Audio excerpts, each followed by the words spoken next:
शब्दों के अर्थ फिक्स होते हैं। जैसे गौ शब्द है, अब उसका गाय अर्थ फिक्स है, जबकि गौ के वैसे 11 अर्थ आपने पढ़े होंगे, तो वो एक रौड़िक अर्थ प्रचलित हो गया है जगत में। ऐसी सम्यक शब्द का एक तो रौड़िक अर्थ है, और दूसरा सम्यक शब्द जो है वो व्युत्पन्न अर्थात व्याकरण सिद्ध है, उसका अर्थ व्याकरण से भी निकाला जा सकता है। तो व्याकरण में लिखा हुआ है, जब यह व्याकरण से सिद्ध किया जाता है तब सम उपसर्ग पूर्वक अंश धातु से क्विप प्रत्यय करने पर सम्यक शब्द बनता है। बस आपको इतना सा याद रखना है कि जो सम्यक शब्द है वह सम्यक शब्द व्याकरण से किस प्रकार से सिद्ध होता है।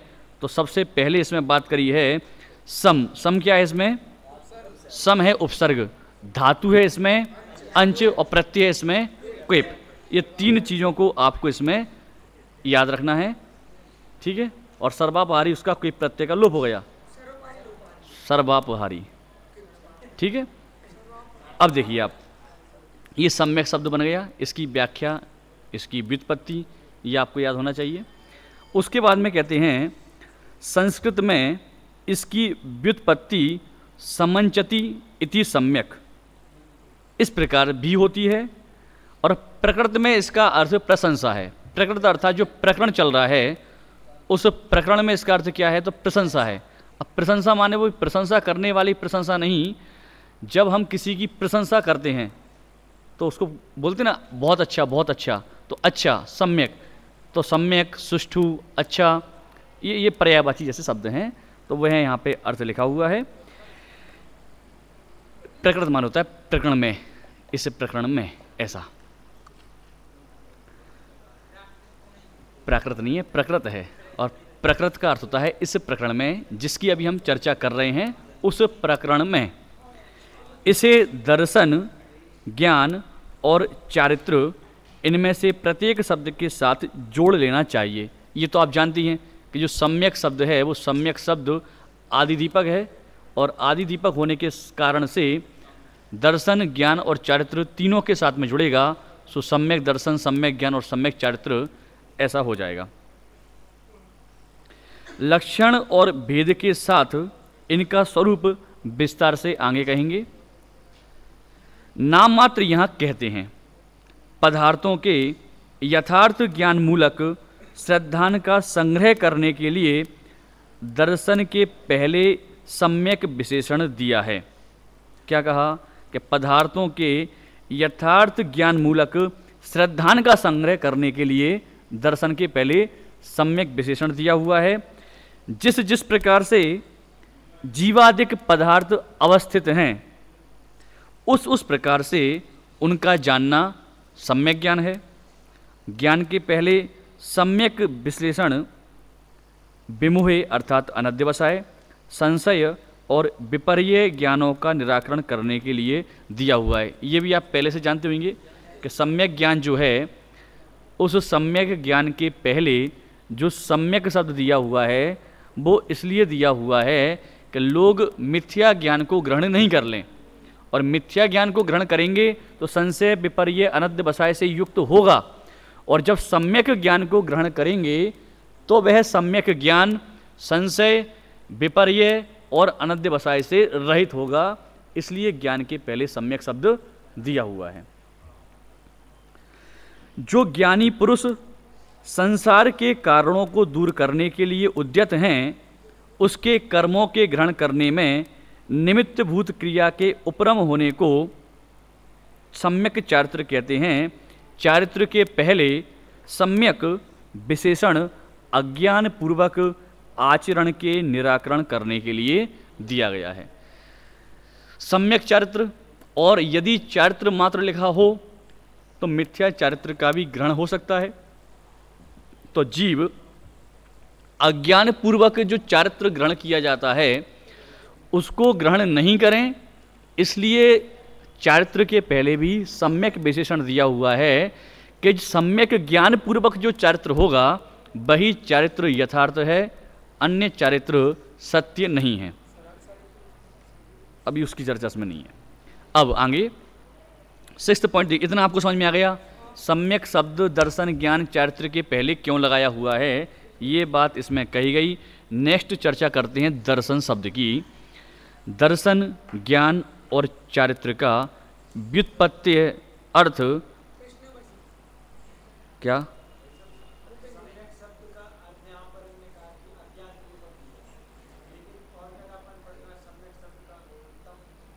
सम्यक शब्द का अर्थ अज्ञान पूर्वक नहीं लिया।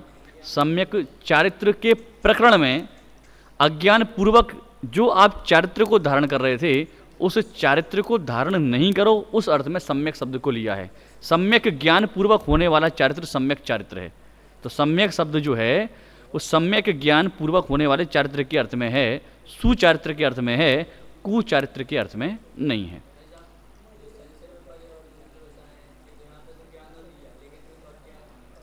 हाँ, तो संशय विपर्य अनध्यवसाय से आप इसे रहित ग्रहण करें, किसको?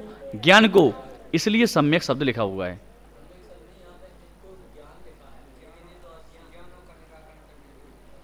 वो एक एंगल से इनको ज्ञान भी कह देते हैं। ज्ञान भाई वो है तो वास्तव में ज्ञान ही, वो ज्ञान कुज्ञान रूप है, इसलिए अपन उसको अज्ञान कह देते हैं, मिथ्या ज्ञान कह देते हैं, वो एक अलग विवक्षा है। अब देखिए आप, दर्शन ज्ञान और चारित्र का व्युत्पत्ति अर्थ, दर्शन शब्द का व्युत्पत्ति लंबे अर्थ है। अब ये आपको एज इट इज याद करना पड़ेगा। आपने जब दर्शन शास्त्र पढ़ा होगा कनिष्ठ में, एक आध पॉइंट तो इसमें से तब भी वहाँ आपने पढ़ा होगा दर्शन के संदर्भ में। अब आप देखिए यहाँ लिखा हुआ है पश्यति दृश्यते अनेन दृष्टि मात्रम व दर्शनम। ये तीन परिभाषा दे दी, वा कह करके तीन।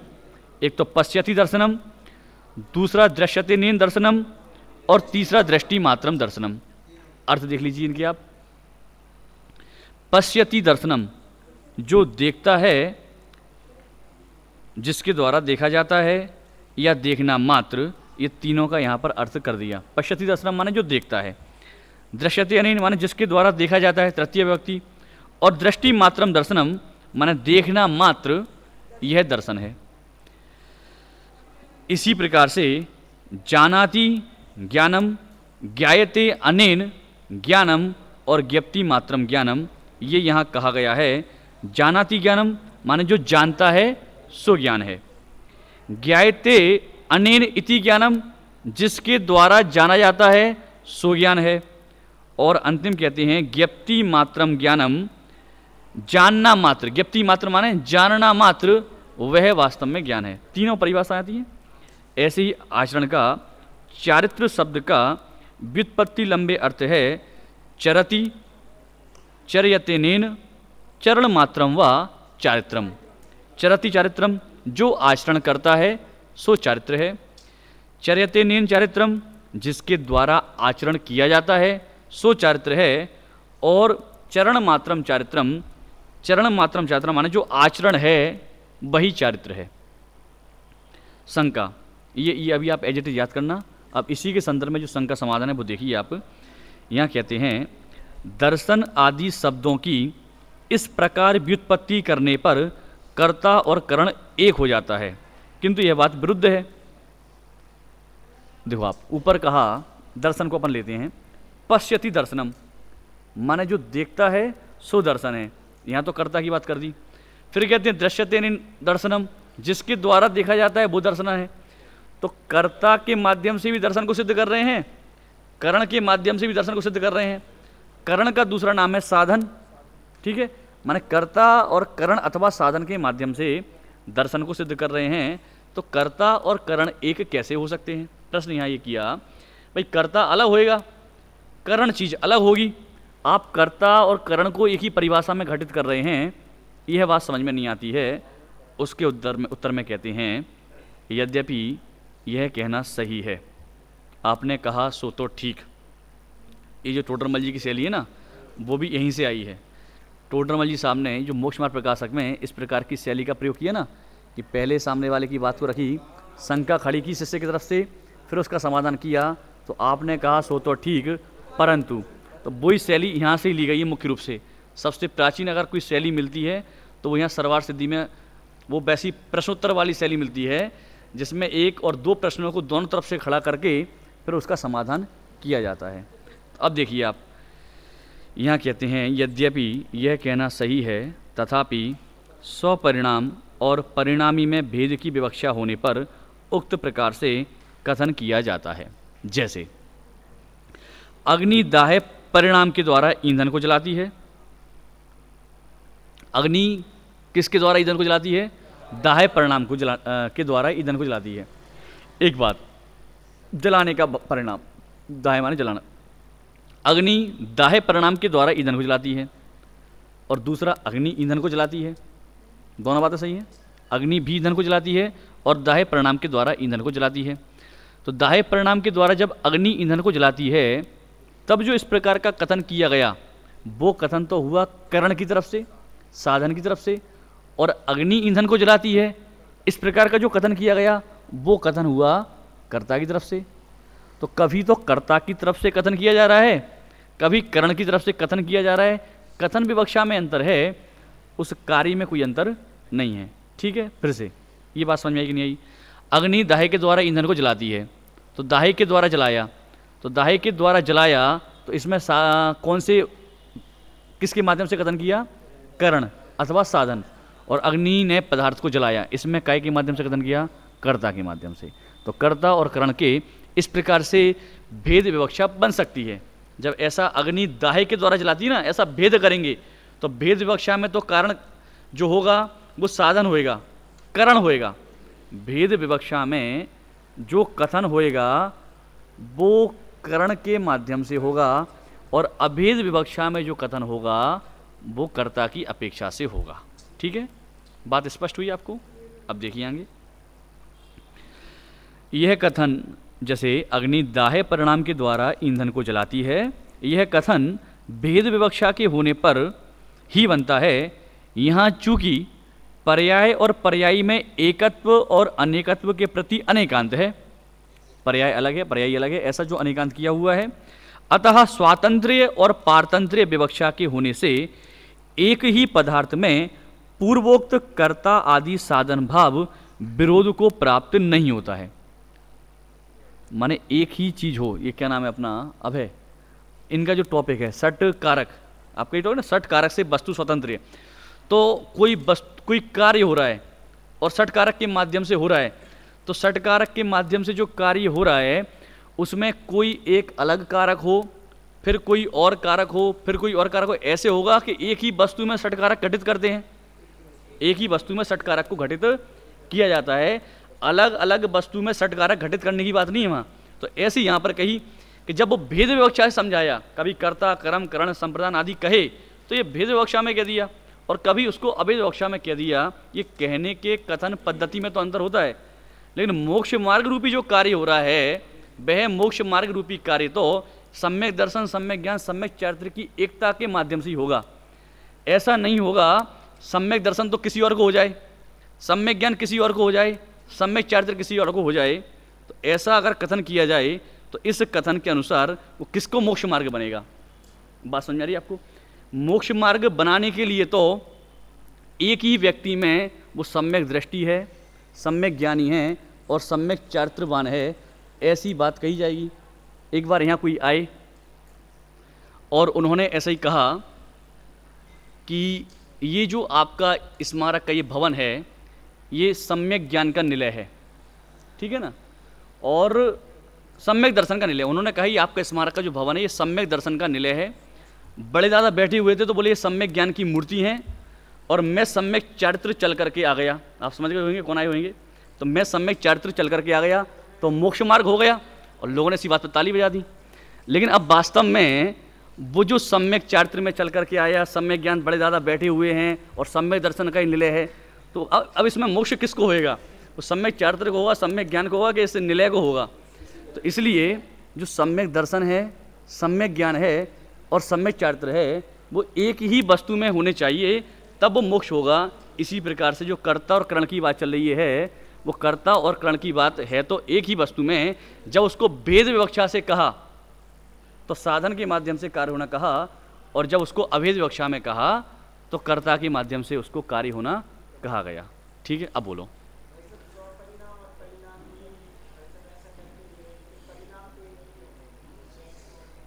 अभी लेकिन भेद विवक्षा कर रहे हैं ना, बात भेद की है और कुछ नहीं है भाई।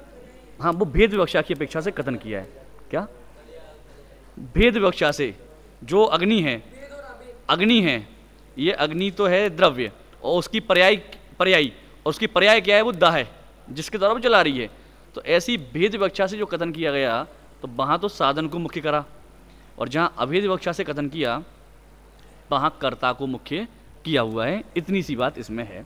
और कर्ता हो, करण हो, सब हो, ये एक ही वस्तु में घटित होंगे। मुझे आपको बताना था कि अलग अलग वस्तु में घटित होने की बात इसमें नहीं है। ठीक है, अब देखिए आप, अतः स्वातंत्र्य और पारतंत्र्य विवक्षा के होने से एक ही पदार्थ में पूर्वोक्त कर्ता आदि साधन भाव विरोध को प्राप्त नहीं होता है। जैसे कि अग्नि से दहन आदि क्रिया की अपेक्षा कर्ता आदि साधन भाव बन जाता है, वैसे ही प्रकृत विषय में जानना। क्या बात है भाई, क्या कह रहे हो? बोलो। हाँ बोलो, क्या पूछना था?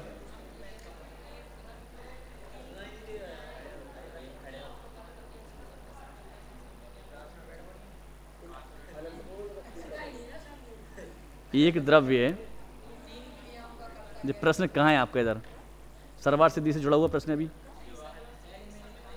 अपन इसकी बाद में बात करते हैं, ठीक है? अभी अगर जो मैं आपको पढ़ा रहा हूँ ना वो समझ में नहीं आया तो आप मेरे से उतना पूछ लो बस, ठीक है? मैं दे रहा हूँ, ये जो अपन समझ रहे हैं ना, ये समझ में नहीं आया तो आप प्रश्न करो। आपके जो एक्स्ट्रा प्रश्न है वो एक्स्ट्रा टाइम में आप मेरे से कर सकते हो, मुझे कोई दिक्कत नहीं है। अभी अपन बात कर रहे हैं भेद विवक्षा और अभेद विवक्षा। आपको जो स्पष्ट नहीं हो पा रही है, मैं उसको फिर से स्पष्ट कर रहा हूँ। आत्मा जानता है, जानता है कि नहीं जानता? आत्मा जानता है। कर्ता कौन है? आत्मा। और आत्मा ज्ञान से जानता है, जानता है कि नहीं जानता? ज्ञान से जानता है। तो ज्ञान क्या हो गया? करण।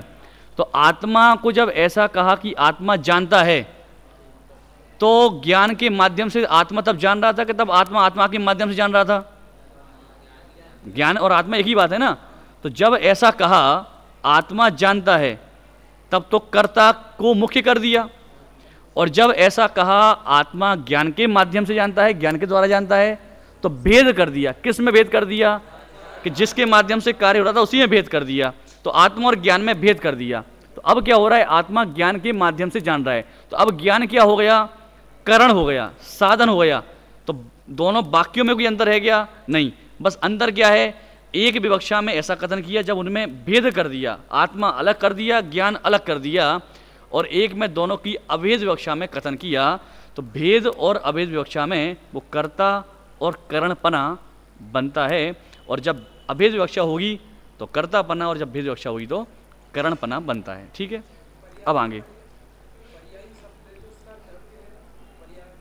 उस समय जिसके द्वारा वो कार्य हो रहा है तो पर्याय ली जाएगी उस समय, तो पर्टिकुलर पर्याय। हाँ हाँ,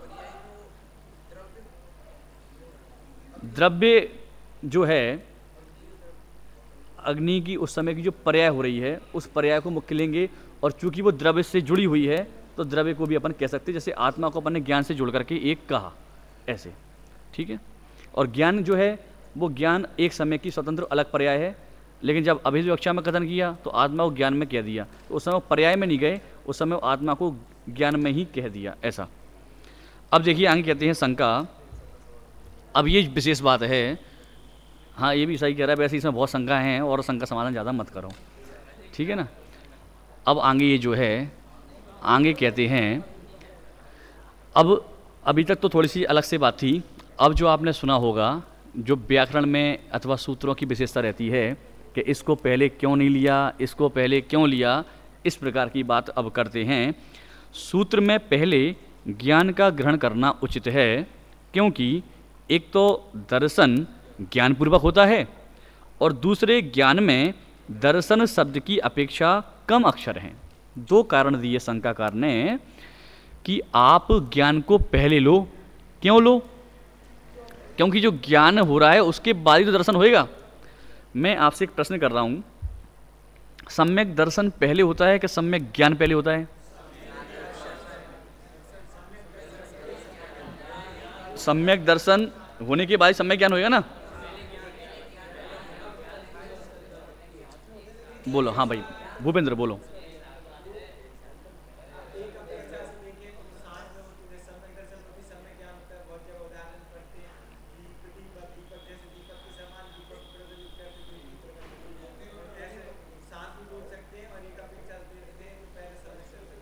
अब वो दोनों अपेक्षा जो आप कह रहे हो उसमें आप इतना और करेक्शन कर लो।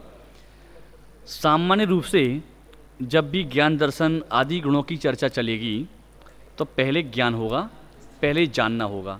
यदि जानना ही नहीं होगा तो आप श्रद्धान किसका करेंगे। लेकिन जब मोक्ष मार्ग का प्रकरण होगा तो मोक्ष मार्ग के प्रकरण में कहा जाएगा कि पहले सम्यक दर्शन होता है फिर सम्यक ज्ञान होता है। क्योंकि वो जिसके माध्यम से आप जान रहे थे ना, जिसके माध्यम से जान करके आपने श्रद्धान किया, तो वो श्रद्धान होने पर वो ज्ञान जो है वो ज्ञान सम्यक पने को प्राप्त होता है। अभी जो हमारा ज्ञान है वह ज्ञान सम्यक पने को प्राप्त नहीं हो रहा। तो क्यों नहीं हो रहा? क्योंकि वह ज्ञान सम्यक दर्शन से युक्त नहीं है।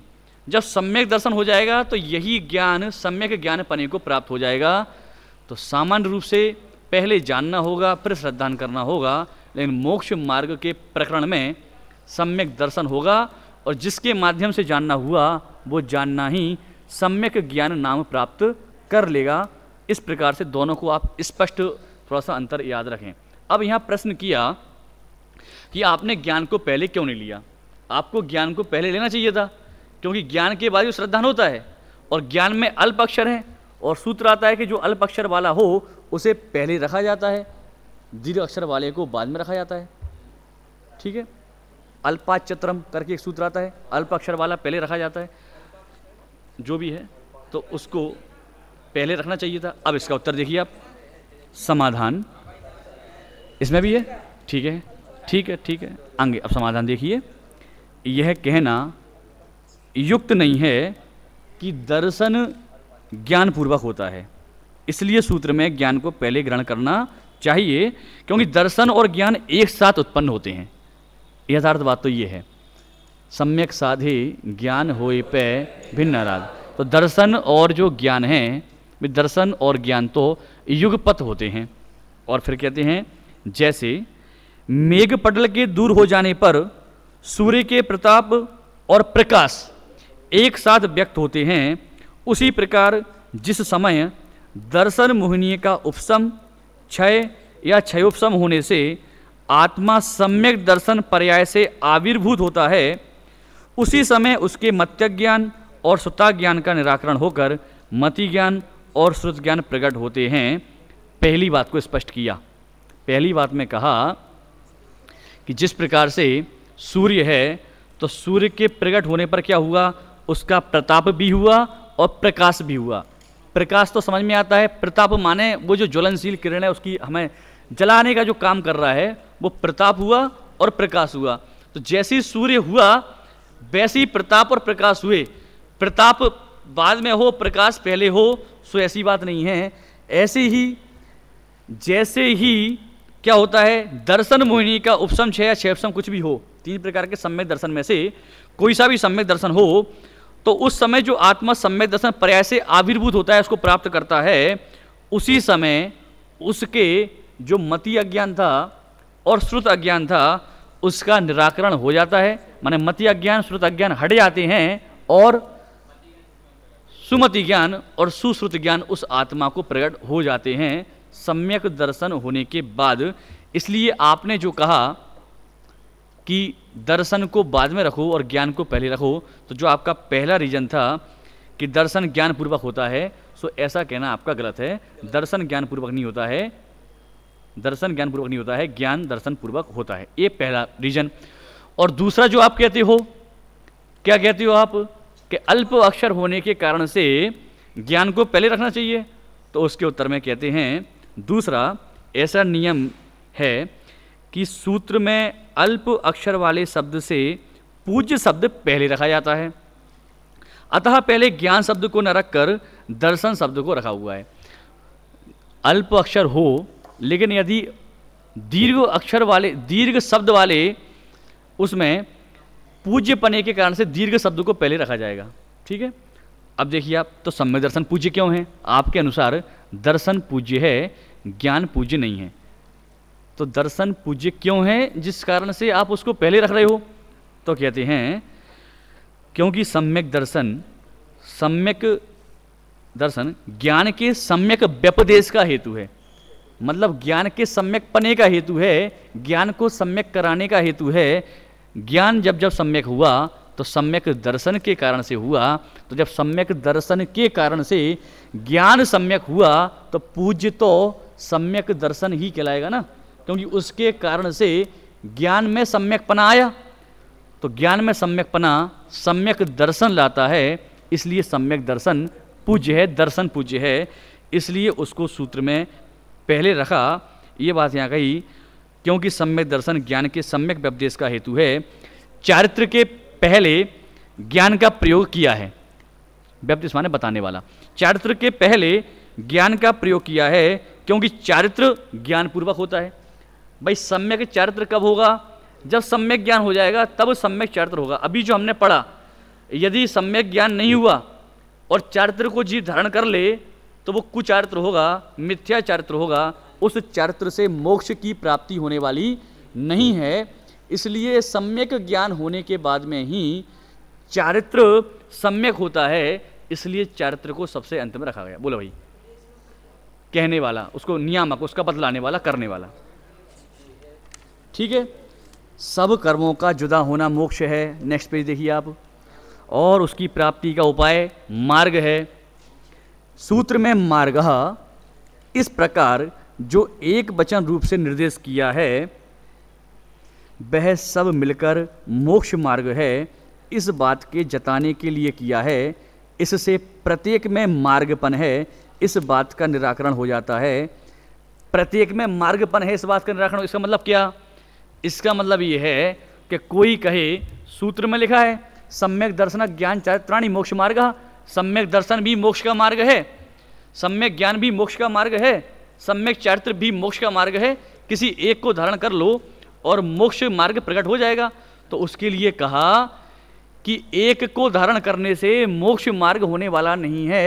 इन तीनों की एकता, उसका नाम मोक्ष मार्ग है।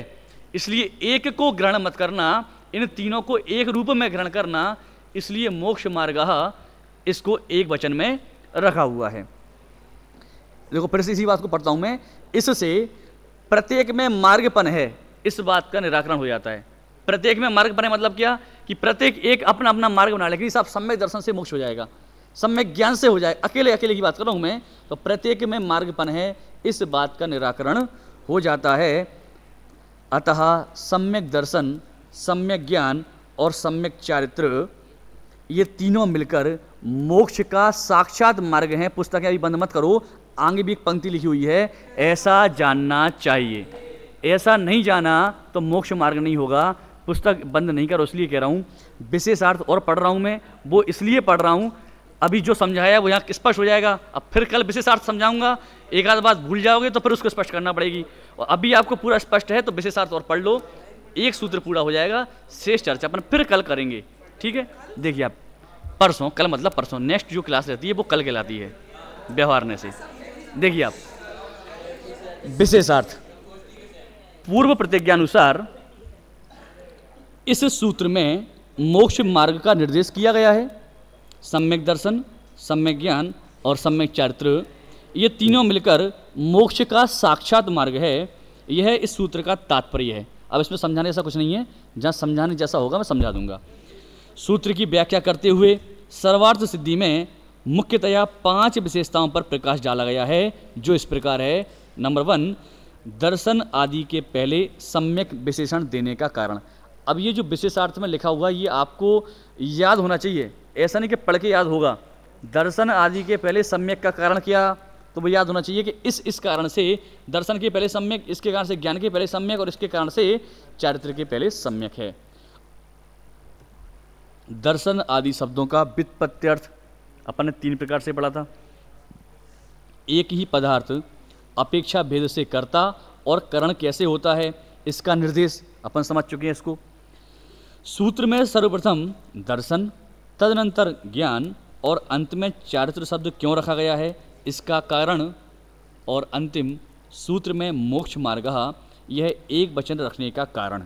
माने ये समझ लीजिए आप, ये 5 जो पॉइंट यहाँ दिए हुए हैं, इसमें से अपने आप में से ये 5 प्रश्न बनते हैं आपके पेपर में आने के लिए, और उन 5 प्रश्नों में से एक तो समझ लीजिए 99% आएगा ही।